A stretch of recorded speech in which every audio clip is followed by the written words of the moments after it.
Mga ulo sa balita bulan sa Enero ngadto sa Marso 2025. Career Development Support Program. Libo kapin nga mga estudyante nakatagamtam sa libreng pagbansay preparasyon sa ilang pagpanarbaho. Peso Cagayan de Oro Hapot Award sa gipahigayong 2024 Regional Year-End Performance Assessment kung NIEPA Home Recognition Night. Women's Month Job Fair 2025. Ikatulong hugna sa Women's Month Job Fair, nagmalampuson.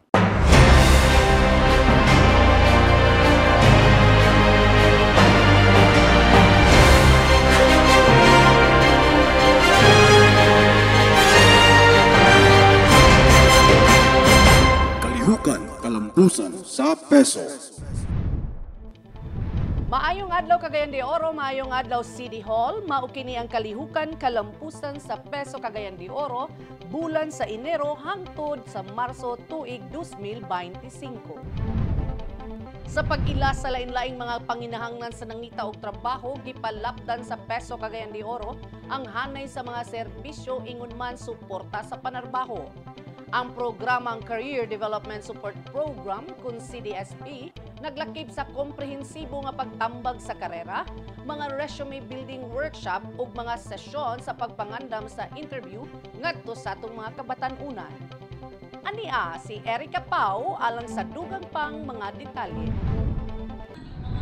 Ubay-ubay ka mga estudyante sa nagkalain-laing tulunghaan ang nakatagamtam sa programang Career Development Support Program. Base sa datos sa bulan sa Enero hangtod Pebrero, mikabat sa 2,302 ka mga estudyante ang hatagan sa employment, coaching o 481 sa career counseling.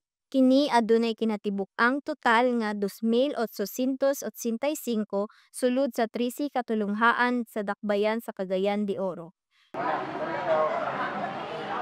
Kini nga mga programa sa buhatan, hugot nga gipatuman ni Peso Manager Kathleen Kate D. Sorilla pinaagi sa mga assigned focal person ubos youth programs, skills trainings, and community services division. Kahinumduman nga niadtong ika-27 sa Enero tuig 2020, ang Konseho sa Dakbayan giaprubahan ang Ordinance Number 13799 Series of 2020 para sa institutionalize ang maong programa. Mapasalamaton ang buhatan sa Peso Cagayan de Oro tungod kay dili kini posibleng mahimong malampuson kung dili sa aktibong pakigtimbayayong o partisipasyon sa mga nagkalain-laing tulunghaan. Tinguha ni ining mga programa nga mahatagan og giya, ideya ug dugang kahibalo ang mga magtutungha alang sa insaktong pagpili sa ilang karir nga haom sa ilang kahanas, abilidad ug talento. Apil na ang mga batakang giya ug mga etika sa pagpanarbaho. Kini makatabang sa mga estudyante sa pagpalambu sa paghunahuna, pagtukod ug pagsalig sa ilang mga abilidad ug potensyal.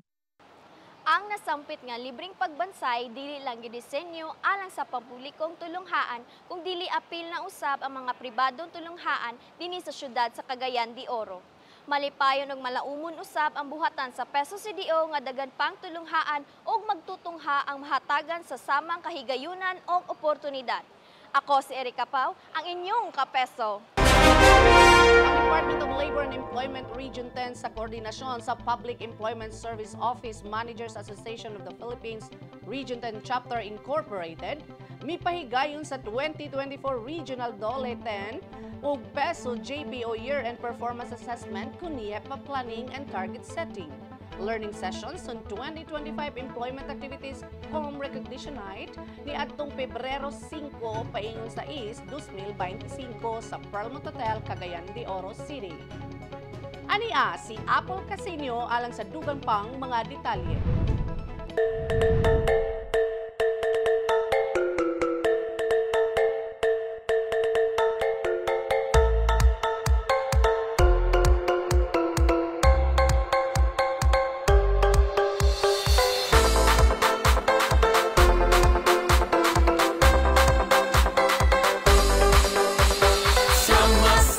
Giunhan sa Parade of Colors ug ang pagpaila sa matag probinsya ang opening ceremony. Ang nagunang tumong sa maong panagtigom mao ang pagtino sa kalig-on, kahuyang ug kahigayunan sa Public Employment Service Offices ug Job Placement Offices. sa pagpatuman sa nagkalain-laing programa ug serbisyo sa pagpanarbaho o panginabuhian sa departamento. Dugang pa, nagahatag kini og lugar para sa mga Public Employment Service Offices ug mga Job Placement Offices sa Region 10 na balik tan-awon ng ilang mga kalampusan sa pagpanerbisyo nga nahimo sa tuig 2024. Sa samang higayon, nagsilbi kini nga agianan sa pagpasaka sa mga isyu ug kabalaka aron kanunay nga mapauswag ang mga serbisyo nga gihatag sa publiko. Ang maong kalihukan gitambungan sa Dolly Regional Officials, pinanguluan ni Regional Director Attorney Geoffrey M. Suyaw, mga Provincial Field Offices Chief, PESO and GPO Managers ug uban pang mga kauban. The institutionalization of the peso. I already mentioned this at yesterday's meeting. We have to make the institutionalization of the peso one of our goals, because there is a nationwide move to do so. I'm so glad that all our provincial pesos are already institutionalized and well entrenched. Kalakip sa maong okasyon, ang Peso Cagayan de Oro gipasidunggan og nakadawat sa ubay-ubay nga recognitions, partikular na ang 100% performance rating sa tanang programa ug serbisyo nga gipaambit. Napulo ka special citation ug isa ka certificate of appreciation. Highlight usab sa panagtigom ang opisyal nga pag-award sa Peso Cagayan de Oro isip national finalist sa milabay nga search for best peso ubos sa kategoryang highly urbanized city. Ang plaka sa kadaugan uban sa laing awards gidawat mismo ni Peso CDO Manager Kathleen Kate D. Sorilla, LPT. Ang mga dagkong kalampusan nagpakita sa pagsalig sa Peso Cagayan de Oro sa pagserbisyo isip usa ka hinungdan sa pag-uswag sa panarbaho sa dakbayan. Kini usab nagpamatuod lamang sa dedikasyon og tinuoray nga serbisyo nga atong gidalit ngadto sa katawan. Og kining tanan dili makabot sa buhatan kung wala ang katakos ug hugot nga suporta sa atong amahan sa dakbayan nga si Mayor Rolando Clarix A. Uy. Subli sa pagpangita sa disenteng trabaho o sa pag-uswag, kauban taoy. Ako si Apple Casinyo, ang inyong kapeso. Kapat sa 50 nga hired on the spot atol sa ikatulong hugna sa Women's Month Job Fair nga pahigayon ni atong Marso 18, 2025 sa City Tourism Hall ning syudad. Karong tuiga atong gisagop ang temang babae sa lahat ng sektor, aangat ang bukas sa bagong Pilipinas. Ania si Clarice Ivy Sabeliana sa dugang detalye. Dili mahimo ang tinuig nga Women's Month Job Fair kung wala ang katakos sa atong amahan sa dakbayan, Mayor Rolando Clarix A. Uy, isip chairman sa Gender and Development. Kauban si Ma'am Sheila B. Lumbatan, isip co-chairperson nga girepresentahan ni Ma'am Sol Mosqueda, ug Peso Cagayan de Oro Manager Kathleen Kate D. Sorilla, LPT, nga girepresentahan usab ni Ma'am Cheryl C. Mungkay. Dili usab mamahimong malampuson ang maong okasyon kung wala ang presensya o giya ni Sir Emmanuel G. Toledo, Chief Labor and Employment Officer sa Dolly Region 10 CDO Field Office. As we celebrate Women's Month under the theme Babae sa lahat ng sektor, aangat ang bukas sa bagong Pilipinas, we honor the countless women who, with their dedication and love, contribute to the growth of our nation in every sector. Today, we gather to acknowledge and support their journey as they continue to uplift not only themselves, but their families, their communities, and our future. Vocal, Miss Lynn. Pakpakan natin si Ma'am Lynn. For Women's Month, kanang dad vocal sa tanang departments na ay among encourage to have activities.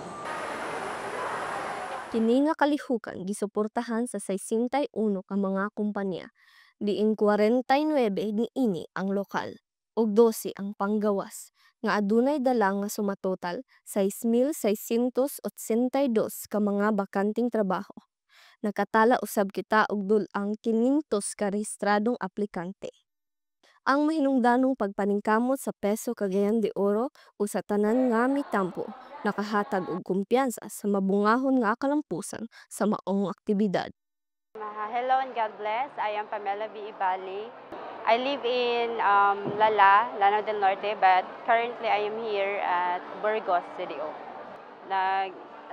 Nakakita ko sa post sa peso, so that is why unemployed pa man ko, so interesado kayo ko, so nag-research ko sa mga company. Actually, wala ko ga-expect nga ma-hired on the spot dahil ko, but I'm very, very happy and thankful to God. Ang akong expectation nga, dili jud ko madawat lagi kay daghan ba kayo mga kuan, then kanang ginaano magud nila is mga high level kayo nya senior high school ra baya ko basi di ko madawat ba mo na akong kuan nga bala basi di ko madawat pero unexpected nadawat jud ko. Thank you Lord. Thank you Piso and thank you sa amo ang Mayor Clarix Oy. Salamat. Ang among tumong mao ang pagtabang sa mga residente sa Cagayan de Oro. Pinaagi sa pagpalambo sa tawhanong kahinguhaan ug paghatag kahayag sa ilang profesional na mga pangandoy. Ang Peso CDO nagsaad na kanunay magpadayon sa pagbubo sa serbisyo ngadto sa katawhan. Ako si Clarice Ivy, ang inyong kapeso. Palayag sa dako nga suporta sa Women's Month ang lokal nga panggamhanan diin mismo si Mayor Rolando Clarix Uy ang nangulo sa pagbukas sa maong kasaulugan isip chairman sa City Gender and Development KUNGAD kauban si co-chairperson Ma'am Sheila Bello Lumbatan. Hisayran nga ubay-ubay ang mga aktibidad nga gimugna. Atol sa maong kasaulugan, gipahigayon ang tulo ka adlaw nga diskwento caravan ni atong Marso 19 hangtod 21 sa City Hall Mini Park.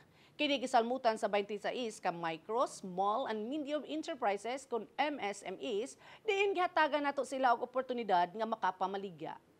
Kini nga kalihukan usa ka hiniusang paningkamot sa City Government of Cagayan de Oro, Public Employment Service Office Cagayan de Oro, Department of Trade and Industry Misamis Oriental ug sa City Gender and Development aron madala ang mga produkto ngadto sa mga konsumidor sa diskwento nga presyo.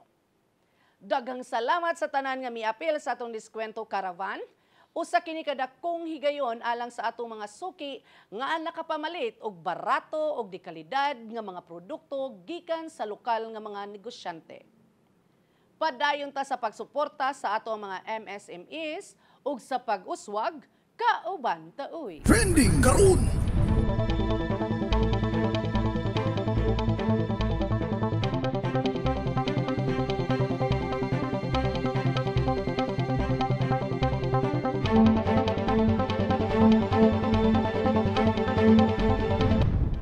Maukadto ang nagmalampuson nga magkalihukan sa Peso Cagayan de Oro bulan sa Enero hangtod sa Marso tuig 2025. Mga kapeso, alang sa dugang impormasyon, like, follow and share sa amuang official Facebook page o mamahimo kamo mobisita sa among buhatan sa may second floor New Executive Building, City Hall. Kini na lamang inyong ubos nga alagad, Kathleen Kate Dailo Sorilla, na nagpahinumdum sa pagpangita sa disente nga trabaho o sa pag-uswag kauban ta uy. Maayong adlaw, daghang salamat, dalaygon ng Diyos.